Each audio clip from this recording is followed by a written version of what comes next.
Good morning बच्चों। सिद्धार्थ शिक्षा सदन सीनियर सेकेंडरी स्कूल सुजित रोड, मैं नंद किशोर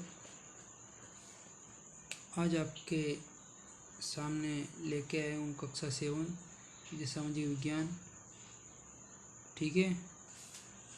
और चैप्टर नंबर 6 है, ठीक है। नगर, व्यापारी और शिल्पी जन। इसमें प्यारे बच्चों मध्यकालीन युग के बारे में बताया गया, किस प्रकार वाणिज्य शहर, पतन नगर, अन्य शहर के बारे में बताया, और किस प्रकार प्रशासनिक केंद्र बने, चोल राजाओं की राजधानी तंजावुर कैसे बनी, किस प्रकार 12 महीने बहने वाली कावेरी नदी इस तंजावुर नगर के आसपास बहती थी। राजराज चोल द्वारा राजराजेश्वर मंदिर बनाया गया, और इस नगर के वास्तुकार कुंजर मलन राजराज पेरुथ चंद थे। और तंजौर मंदिर नगर का एक नगरीकरण अत्यंत महत्वपूर्ण प्रतिरूप था। नगरीकरण नगरों के विकास की प्रक्रिया थी। किस प्रकार धार्मिक अनुष्ठान होते थे, किस प्रकार मंदिर और भूमि और दान का अनुदान करते थे। तीर्थयात्री, पुरोहित, पंडित को भोजन कराया जाता था। पर्व उत्सव मनाए जाते थे और मंदिरों को करता था। मंदिर के धन को व्यापार और साहूकारी में लगाते थे। धीरे धीरे बड़ी संख्या में पुरोहित, पुजारी, कामगार, शिल्पी, व्यापारी आदि मंदिर तथा उनके दर्शनार्थियों की तीर्थ यात्रा करते थे। और धीरे धीरे ये जो मंदिर थे वो किस प्रकार एक मंदिर नगर के रूप में बन गए। जैसे मध्य प्रदेश में भील स्वामीन, भीलसा या विदिशा, गुजरात में सोमनाथ, और तमिलनाडु में कांचीपुरम और मदुरै, आंध्र प्रदेश में तिरुपति, किस प्रकार ये बने। उसी प्रकार तीर्थ स्थल के रूप में भी वृंदावन जो उत्तर प्रदेश में, तिरुवन्नमलई जो तमिलनाडु में, और इसके नगरों के 2 उदाहरण इसी प्रकार चौहानों की राजधानी अजमेर राजस्थान बन गए, फिर सूबा कहलाए, ठीक है। तो इस प्रकार मंदिर नगर और तीर्थ केंद्र किस प्रकार प्रसिद्ध हुए। तो इसी कड़ी में हम आगे बढ़ रहे हैं। और इसी बीच में चोल राजाओं ने जो कांसे का प्रयोग भी किया था, जो कि मिश्र धातु है। इसमें तांबा प्लस रांगा यानी कि टीन के मेल से एक गंडा धातु का प्रयोग किया, और उसमें लुप्त मोम तकनीकी का भी प्रयोग किया गया। फिर इसमें देखिए मंदिर नगर और तीर्थ केंद्र सुप्रसिद्ध सूफी संत ख्वाजा मोइनुद्दीन चिश्ती जो अजमेर में आके बस गए। कब बसे वो? 12वीं शताब्दी में बस गए। इनके यहाँ एक बहुत बड़ी दरगाह है। कहाँ पर? ख्वाजा मोइनुद्दीन चिश्ती की एक दरगाह है। कहाँ है? अजमेर में दरगाह, ठीक है। और फिर इन्होंने ये जो अजमेर के ख्वाजा मोइनुद्दीन चिश्ती है, इन्होंने एक चिश्ती सिलसिला चलाया था जो कि आज भी प्रसिद्ध है, और बड़े बड़े अनेक सूफी केंद्र भी विकसित हो गए। और चिश्ती सिलसिला इन सभी सिलसिलों में सबसे अधिक प्रभावशाली था। चिश्ती जो सिलसिला है वो सभी सिलसिलों में सबसे प्रसिद्ध था। चिश्ती सिलसिला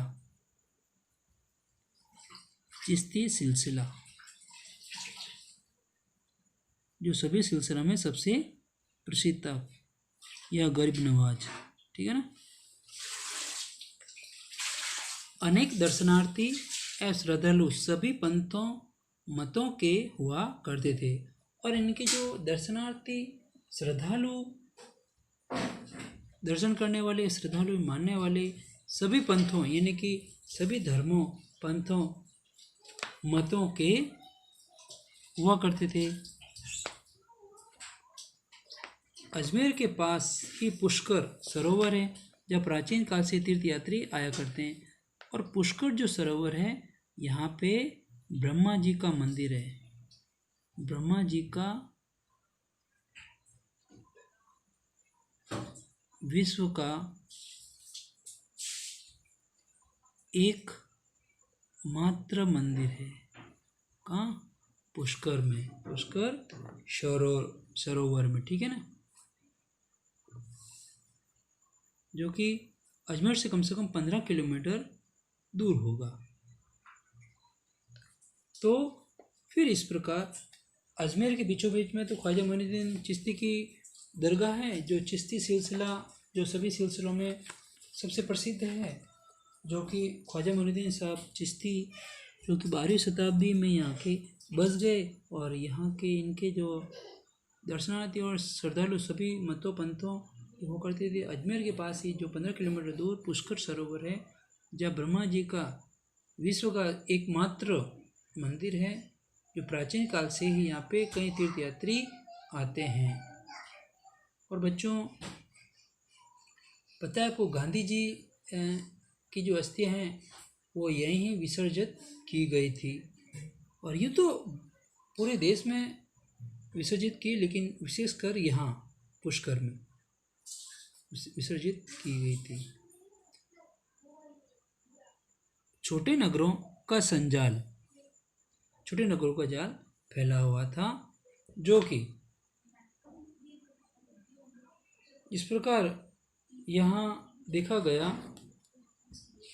कि किस प्रकार 8वीं शताब्दी से ही उपमहाद्वीप में अनेक छोटे छोटे नगरों का जाल बिछने लगा। इनमें बड़े बड़े गांवों का भी उद्भव हुआ। उनमें आमतौर पर मंडपिका या मंडी कहा जाता है। जो बड़े बड़े गांवों को मंडपिका या मंडी कहा जाता है, इसमें क्या होता है कि जहाँ आसपास के गांव वाले उपज, अपने धान की उपज बेचने के लिए आते थे। मंडपिका मंडी किसे कहा जाता है?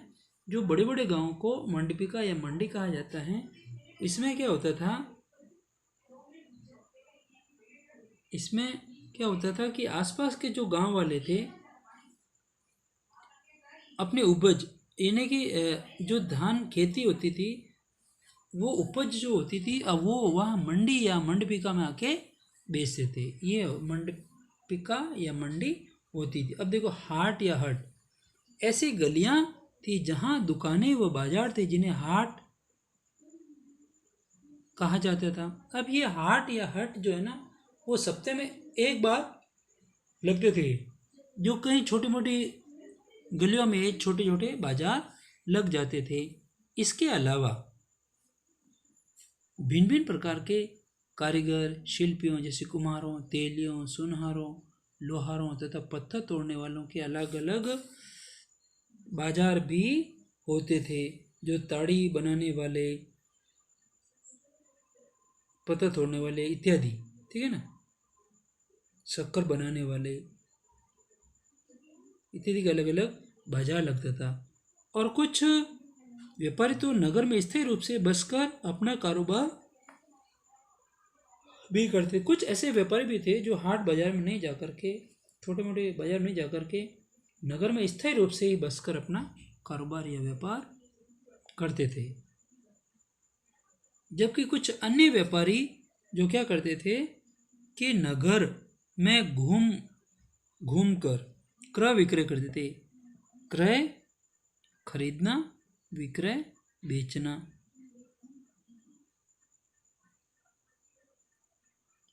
क्रय विक्रय भी क्या करते थे?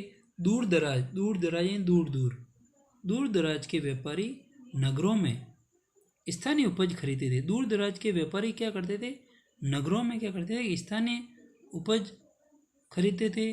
घोड़े, नमक, कपूर, केसर, पान, सुपारी, काली मिर्च, मसाले बेचने के लिए भी आते थे। दूरवर्ती स्थानों के उत्पाद भी होते थे, जिसमें घोड़े, नमक, कपूर, केसर, पान, सुपारी इत्यादि मसाले बेचने के लिए भी वो आते थे। अब देखिए, बड़े व्यापारी किस प्रकार बड़े व्यापारी और छोटे व्यापारी। उससे पहले देखते हैं कि आमतौर पर कोई सामंत यानी कि परवर्ती काल का जमींदार जो कि नगरों में या उनके आसपास किलेबंदी का महल बना लेता था, ऐसे सामंत व्यापारियों और शिल्पियों और उनके व्यापार की वस्तुओं पर कर लगाते थे। कभी कभी इन करों का संग्रहण अधिकार उन स्थानीय मंदिरों को प्रदान कर देते थे जिनका निर्माण स्वयं उनके द्वारा धनाढ़ी व्यापार द्वारा कराया गया था। ऐसे अधिकारों का उल्लेख अभिलेखों में भी किया गया था। उसी प्रकार राजस्थान में भी ये चीज़ लागू हो गई थी, जिसमें वो शक्कर, गुड़, रंग, धागा, रुई, नारियल इत्यादि पर वो कर लगाते थे। इसके अलावा व्यापारी पर धातु की चीज़ें बेचने वाले भी वो कर टैक्स लगा देते थे। अब जो छोटे और बड़े व्यापारी जो होते थे, उनमें व्यापारी कई प्रकार के होते थे, ठीक है ना। अब इनमें जो मुख्य थे वो बंजारे लोग थे। बंजारे लोग क्या करते थे कि ज़्यादातर कई ऐसी चीज़ें रखते थे, वो घूम फिर के वो बेचते थे। कई व्यापारी, विशेष रूप से घोड़ों के व्यापारी, अपने संघ बनाते थे। क्या बनाते? संघ। अब इसमें देखिए मुखिया कौन होते हैं। इनमें एक मुखिया होता था, वह मुखिया उनकी ओर से घोड़े खरीदने। अब मुखिया क्या करता था? मुखिया जो होता था वो क्या करता था कि उनकी ओर से घोड़े खरीदने और इच्छुक योद्धाओं से बातचीत करता था। एक तो वो घोड़े खरीदता और इच्छुक जो योद्धा होते थे, योद्धा यानी युद्ध लड़ने वाले जो थे ना, वो उनसे वो बातचीत करता था। कौन? मुखिया। जो घोड़े के व्यापारी होते थे वो अपने संग बनाते थे, उनमें एक मुखिया होता था। मुखिया क्या करता था कि मुखिया उनकी ओर से घोड़ी खरीदने व इच्छुक योद्धाओं जो युद्ध लड़ सके उनसे बातचीत करता था। अब देखिए गिल्ड या व्यापार संघ। व्यापार संघ को गिल्ड कहते हैं या गिल्ड कोई व्यापार संघ कहते हैं, व्यापारियों का संघ, यूनियन। व्यापारियों को अनेक राज्यों तथा जंगलों से होकर गुजरना पड़ता था। कहाँ से? राज्यों और जंगलों से होकर गुजरना पड़ता था। इसलिए वे आमतौर पर काफिले ने जो समूह होता था ना, वो काफिले बनाकर एक साथ यात्रा करते थे और अपने हितों की रक्षा के लिए व्यापार संघ या गिल्ड बनाते थे। अब क्या करते थे? व्यापारी लोग होते थे ना, वो कई राज्यों और जंगलों से होकर जाते थे और वे आमतौर पर काफिले ने बड़े बड़े समूह बनाकर एक साथ यात्रा करते थे। एक स्थान से दूसरे स्थान पर, एक शहर से दूसरे शहर, एक देश से दूसरे देश की तरफ भी वो जाते थे। वो एक साथ यात्रा करते थे, उनको किसी प्रकार का कोई डर भी नहीं रहता था और वो आराम से चले जाते थे। और अपने हितों की रक्षा क्योंकि कईयों के परिवार भी साथ ही रहते थे और हितों की रक्षा के लिए वो एक साथ जो यात्रा करते थे, इसलिए वो एक व्यापार संघ या गिल्ड बना देते, यानी कि यूनियन बना देते थे। और यूनियन में एक व्यक्ति को मैन हेड बना दिया जाता था और वो किसी प्रकार कोई बात होते थे वो भी कर लेता था।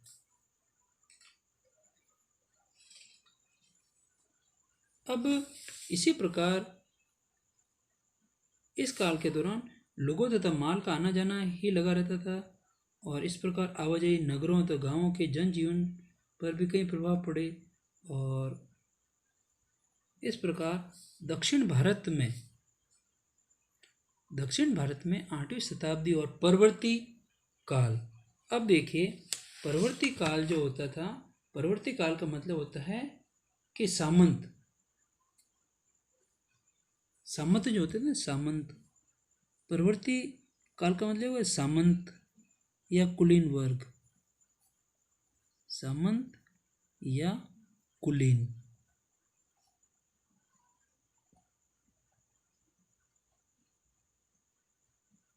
परवर्तीकालीन सामंत या कुलीन वर्ग में अनेक ऐसे संघ थे, उनमें से प्रसिद्ध मणिग्रामम एक तो था, मणिग्रामम एक था नाना देशी। दक्षिण भारत में ये भी इस प्रकार के संघ बने थे, उनका नाम तो क्या था? मणिग्रामम और नाना देशी। ये कब बने थे? 8वीं शताब्दी में, ठीक है।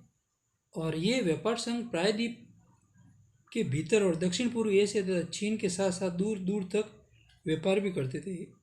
ये मणिग्रामम और नानादेशी जो होते थे ना, वो प्रायद्वीप के भीतर और दक्षिण पूर्व एशिया और चीन के साथ दूर दूर तक ये व्यापार भी करते थे।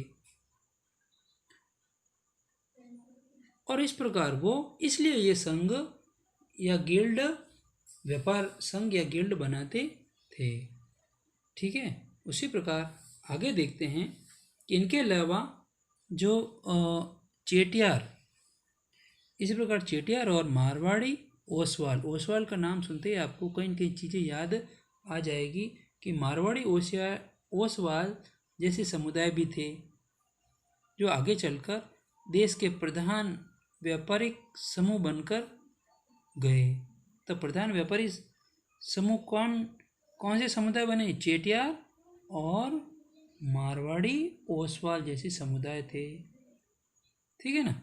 तो इस प्रकार बच्चों देखा गया कि ये किस प्रकार ये आगे बढ़े और किस प्रकार राजस्थान में भी 10वीं शताब्दी के अभिलेख से पता चला कि कई इसमें कई प्रकार के शुल्क लगाए गए, मंदिर प्राधिकारी की वस्तुओं पर भी वसूला गया और धीरे धीरे जो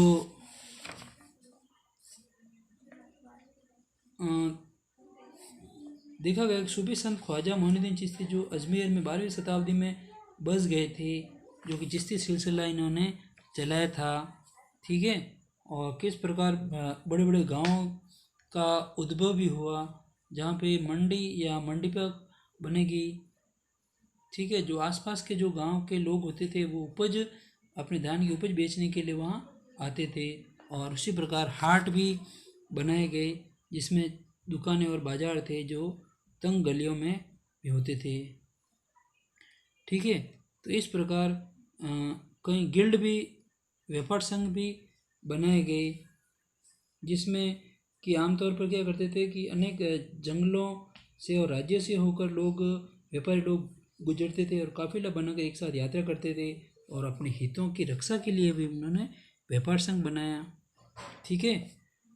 तो कई व्यापारी, विशेष रूप से घोड़ों के व्यापारी, अपने संघ बने थे जिन्हें एक मुखिया होता था। मुखिया क्या करता था? मुखिया उनकी ओर से घोड़ी खरीदने इच्छुक योद्धाओं से बातचीत भी करता था, ठीक है। फिर धीरे धीरे दक्षिण भारत में मणिग्रामम और नानादेशी संघ भी बने और ये व्यापार संघ क्या करते हैं? प्रायद्वीप के भीतर दक्षिण पूर्व एशिया और चीन के साथ दूर दूर तक व्यापार करते थे। इसके अलावा जो प्रधान व्यापारी समूह जो चेटियार और मारवाड़ी ओसवाल समुदाय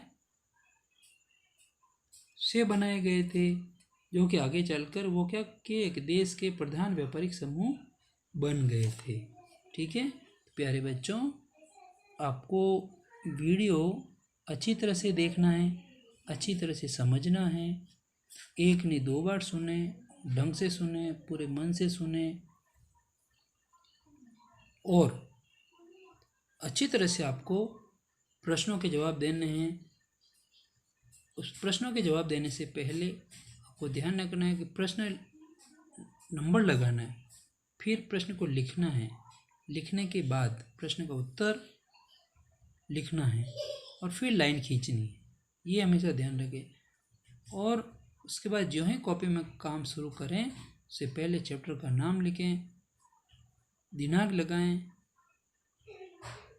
और प्रश्न जब करते हैं तो लाइन ज़रूर खींचें, क्योंकि लाइन नहीं खींचते हो तो पता नहीं चलता, सारे मिक्स में चल जाते हैं। कुछ बच्चे इसी प्रकार के हैं कि वो लाइन नहीं खींच रहे हैं, कुछ बच्चे इस प्रकार के भी हैं जो प्रश्न नहीं लिख रहे हैं। प्रश्न नहीं लिख रहे हो तो आपकी कॉपी चेक नहीं की जाएगी। ढंग से आपको जो निर्देश दिए जा रहे हैं उन निर्देशों का अच्छी तरह से पालन करें, अच्छी तरह से कार्य करें और राइटिंग अच्छी लिखें।